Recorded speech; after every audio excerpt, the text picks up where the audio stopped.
നമസ്കാരം മക്കളെ.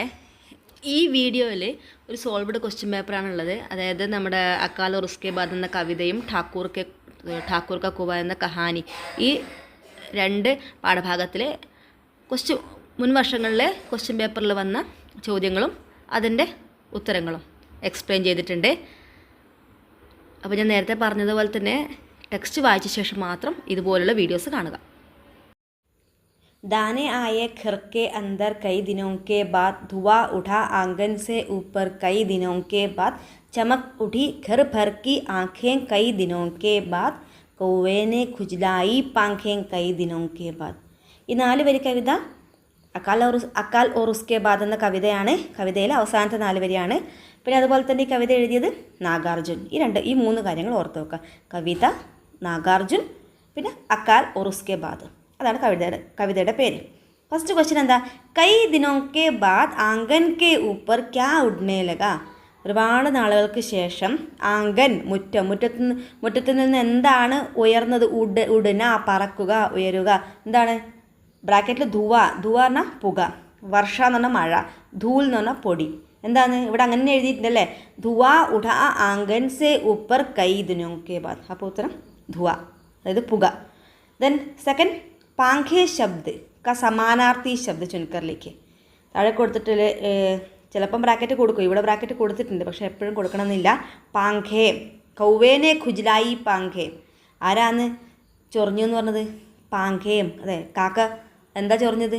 പാങ്കേം, പങ്ക്, ചിറക്. ആ വാക്ക് ഓർക്കാം, പങ്ക് കേട്ടോ. പിന്നെന്താ? മൂന്നാമത്തെ ക്വസ്റ്റ്യൻ, അക്കാൽ കെ ബാദ് ഘർ മേ ക്യാ ക്യാ പരിവർത്തനായ. എന്തൊക്കെ മാറ്റങ്ങളാണ് അക്കാലിന് ശേഷം വന്നത്? എന്തൊക്കെ മാറ്റങ്ങൾ? അക്കാൽ കെ ബാദ് ഘർ മേ ചൂൽഹ ജലാക്കർ ഖാന ബനാനെ ലഗ. അതായത് അക്കാലിന് ശേഷം വീട്ടിൽ അടുപ്പൊക്കെ കത്തിച്ച് ഫുഡ് ഉണ്ടാക്കാൻ തുടങ്ങി. ഘർ കെ ഊപ്പർ ധുവാ ഉടാ. അപ്പോൾ ആ ഫുഡ് ഉണ്ടാക്കുന്നതിന് ഭാഗമായിട്ട് തന്നെ വീട്ടിൻ്റെ മുകളിൽ നിന്ന് എന്തുണ്ട്? ആ പുക ഉയരാൻ തുടങ്ങി. ഘർ ഭർ കി ആഖേ ചമക് ഉടി. വീട്ടിലെല്ലാ, അതായത് ജീവനുള്ളതും ജീവനില്ലാത്തതുമായ എല്ലാ വസ്തുക്കളുടെയും കണ്ണുകളിലാ തിളക്കം കാണാൻ പറ്റി. കൗവേനെ പങ്ക് ഖുജ്ലായെ. അതായത് കാക്ക തൻ്റെ ചിറകൊക്കെ ചൊറിഞ്ഞ്, അതായത് ചിറകെല്ലാം റെഡിയാക്കി എല്ലാം സെറ്റാക്കി ഭക്ഷണം കഴിക്കാൻ വേണ്ടി നിൽക്കുകയാണ്. ഇസി പ്രകാർ സബ് ജീവജന്തു. ഇതുപോലെ എല്ലാ ജീവജാലങ്ങളും ഖുഷി മനാനേ ലഗെ, സന്തോഷം കൊണ്ട് ആറാടുകയാണ്. കാരണം എന്തുകൊണ്ടാ? ഇപ്പോൾ അക്കാൽ തീർന്നു അല്ലേ, ക്ഷാമം തീർന്നു. അക്കാൽ കെ ബാദ് കാ ദൃശ്യ, അക്കാലിന് ശേഷമുള്ള ഒരു ദൃശ്യമാണ് നമുക്ക് കവി ഈ 4 വരിയിൽ കാണിച്ചു തന്നിരിക്കുന്നത്. അതായത് അടുത്ത ക്വസ്റ്റ്യൻ എന്തായിരുന്നു? തന്നിരിക്കുന്ന വരികളുടെ ആശയം എഴുതാനല്ലേ. നോക്കാം നമുക്ക്.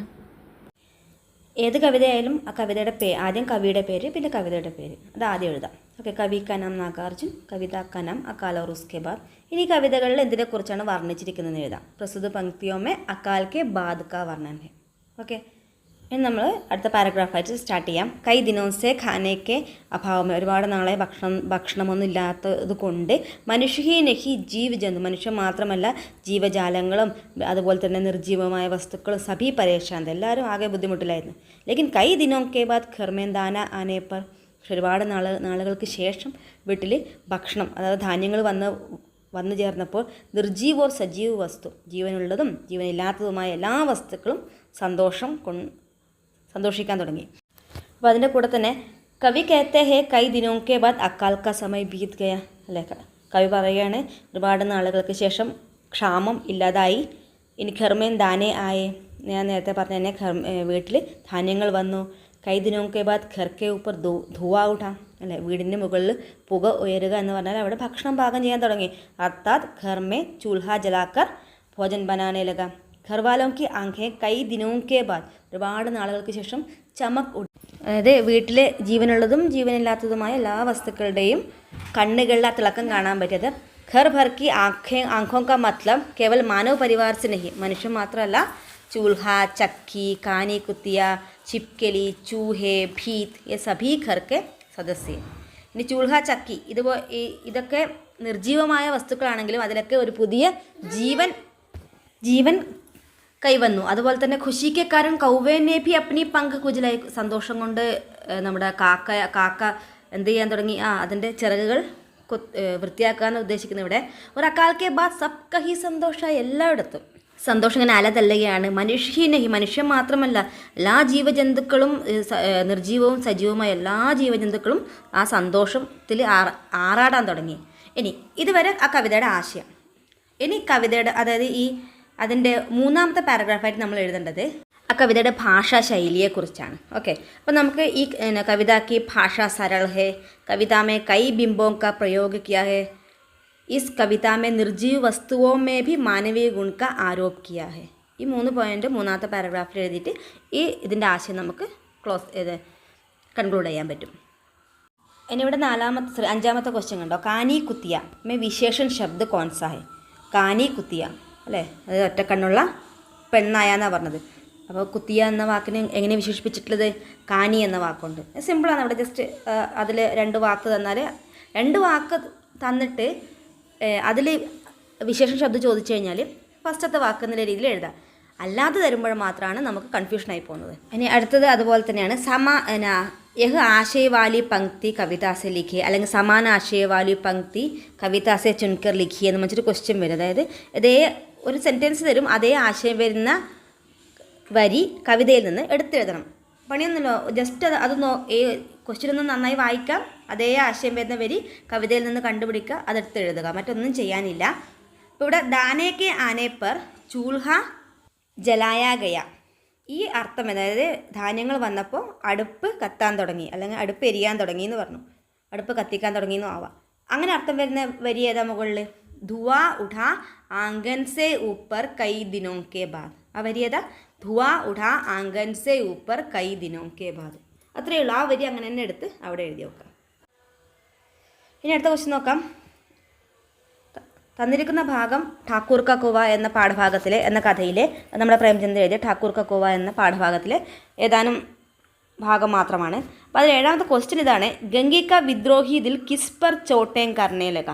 ഈ പാഠഭാഗം നന്നായി വായിച്ചവർക്ക് ഉത്തരം വളരെ പെട്ടെന്ന് കിട്ടും. അതായത് ഗംഗയുടെ വിപ്ലവാത്മകമായ മനസ്സിൽ എന്തൊക്കെയാണ് സങ്കടങ്ങൾ വന്നത്, അല്ലെങ്കിൽ അവളെ വേദനിപ്പിച്ച കാര്യങ്ങൾ എന്തൊക്കെയായിരുന്നു? റിവാസി പാബന്തിയോം ഓർ മജ്ബൂരിയോം പൊർ ചോട്ട അല്ലേ, റിവാസി പാബന്തിയോം ഓർ മജ്ബൂരിയോം പൊർ ചോട്ടേം കർണയിലെക്കാം അല്ലേ. നമ്മുടെ ഗംഗയുടെ വിപ്ലവാത്മകമായ ആ മനസ്സ് എന്തിനെക്കുറിച്ചാണ് ഇങ്ങനെ പറഞ്ഞുകൊണ്ടിരിക്കാൻ തുടങ്ങിയത്, അല്ലെങ്കിൽ അവളെ വേദനിപ്പിച്ച കാര്യങ്ങൾ എന്തൊക്കെയായിരുന്നു? റിവാസി പാബന്തിയും, ആചാരപരമായ ഒരുപാട് നിയന്ത്രണങ്ങളും അതുപോലെ തന്നെ നിർബന്ധങ്ങളും, സമൂഹത്തിലെ ഒരുപാട് നിർബന്ധങ്ങളുമാണ് അവളെ ഏറ്റവും കൂടുതൽ ആ മനസ്സ് വേദനിപ്പിച്ചുകൊണ്ടിരുന്നത്. അതുപോലെ തന്നെ ഇവിടെ വേറെ രണ്ട് വാക്കുകളും കൂടി അതേ ബ്രാക്കറ്റിലുണ്ട്. ജാൽ ഫറേബ് എന്ന് പറഞ്ഞാൽ മായം കാണിക്കുക. അതിന് അകത്ത് നമ്മുടെ സാഹുവിൻ്റെ കാര്യമാണ് നമ്മൾ ആ ടെക്സ്റ്റിൽ പറയുന്നത്.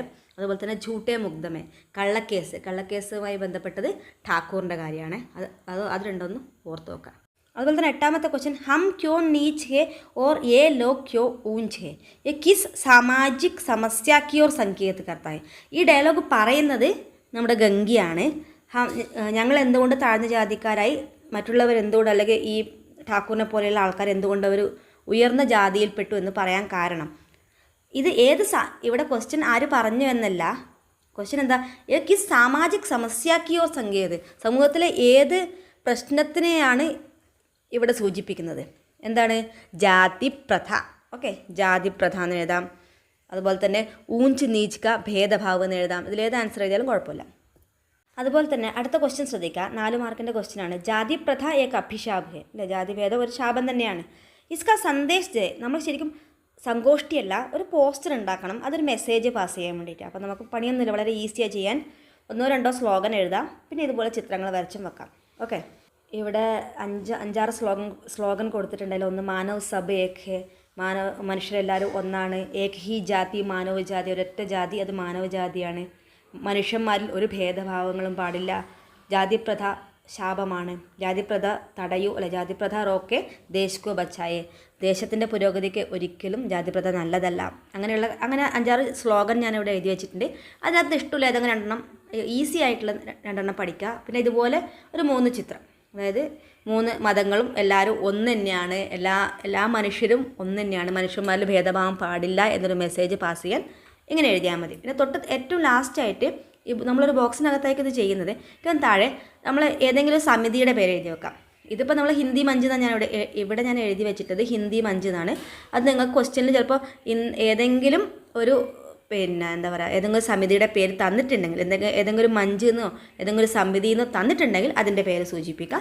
അല്ലെങ്കിൽ ചുമ്മാ ഹിന്ദി മഞ്ച് കേരളം എന്ന് കൊടുക്കാം, അല്ലെങ്കിൽ ചുമ്മാ സ്ഥാൻ എന്ന് എഴുതിയാലും മതി. ഈ സന്ദേശം ഉൾക്കൊള്ളുന്നതായ ഏതെങ്കിലും ചിത്രം നിങ്ങൾക്ക് വരക്കാൻ പറ്റുമെങ്കിൽ നല്ലൊരു ചിത്രത്തിലൂടെ ഈ മെസ്സേജ് കൺവേ ചെയ്യാൻ പറ്റുന്നുണ്ടെങ്കിൽ ആ ഒരു ചിത്രം വരച്ചിട്ട് ഇതിനകത്ത് നിന്ന് ഏതെങ്കിലും 2 ഡയലോഗ് എഴുതിയാൽ മതി. ഡയലോഗല്ല, സ്ലോഗൻ എഴുതി വെച്ചാലും മതി. പക്ഷെ ഒരു ബോക്സ് വരക്കണം, അത് മറക്കരുത്. ഇനി മാച്ച് ദ ഫോളോയിങ് ആണ് നമ്മുടെ പാഠം. ഠാക്കൂർ കാ കുആ നോക്കാം. ഗംഗി ജഗത് കി ആഡ് മേ ബൈഠ്, നമ്മുടെ കിണറിൻ്റെ ആ മറവിൽ നിന്നിട്ട് ഗംഗി എന്തിനായിരുന്നു അങ്ങനെ നിന്നത്?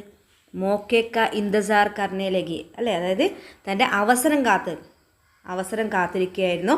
ദെൻ ഗംഗി ഖടാ ഓർ രസ്സി ഉഠാക്കർ, പെട്ടെന്ന് അതിനകത്തൊരു സീനുണ്ട്. ഗംഗി പെട്ടെന്ന് തൻ്റെ കുടവും കയറും എടുത്ത് എവിടെയോ ഓടിപ്പോയത് വൃക്ഷക്കെ അന്ധേരെ സായേമേ ഖടി ഹുയി, ഒരു വൃക്ഷത്തിൻ്റെ അന്ധേരെ സായ എന്ന് പറഞ്ഞാൽ ഇരുട്ടിൻ്റെ മറവിൽ, അതിൻ്റെ മറവിൽ അവിടെ പോയി നിന്നു നമ്മുടെ ഗംഗി. എന്തിനായിരുന്നു അവിടെ പോയി നിന്നത്? അതിൻ്റെ ആ സംഭവം എന്തായിരുന്നു അവിടെ? നമ്മുടെ ഠാക്കൂറിൻ്റെ കിണറിൽ നിന്നും വെള്ളമെടുക്കാനായിട്ട് ഠാക്കൂറിൻ്റെ വീട്ടിൽ നിന്ന് വന്ന 2 സ്ത്രീകൾ, ലോണ്ടിയ എന്ന് പറയുന്നുണ്ട്, 2 സ്ത്രീകൾ വന്ന സമയത്തായിരുന്നു നമ്മുടെ എന്താ പറയുക, ഗംഗി ആ മരത്തിൻ്റെ മറവിൽ പോയിട്ട് ഒളിച്ച് നിൽക്കേണ്ടി വന്നത്. മൂന്നാമത്തെ എന്താ? ഗംഗി ദബേ പാവ് കുവേ കി ജഗത് പർ ചടി. ദബേ പാവ് എന്ന് പറഞ്ഞാൽ എന്താ? പതിഞ്ഞ കാലുകളോട്, അതായത് ശബ്ദമുണ്ടാക്കാതെ കിണറിന് ചുറ്റുമുള്ള ആ തറയിൽ, ആ പ്ലാറ്റ്ഫോമിൽ അവിടെ കയറി. അപ്പോൾ ഗംഗയുടെ ആ സമയത്ത് ഫീലിങ്സ് എന്താ, അല്ലെങ്കിൽ എന്താണ് ഗംഗയ്ക്ക് തോന്നിയത്?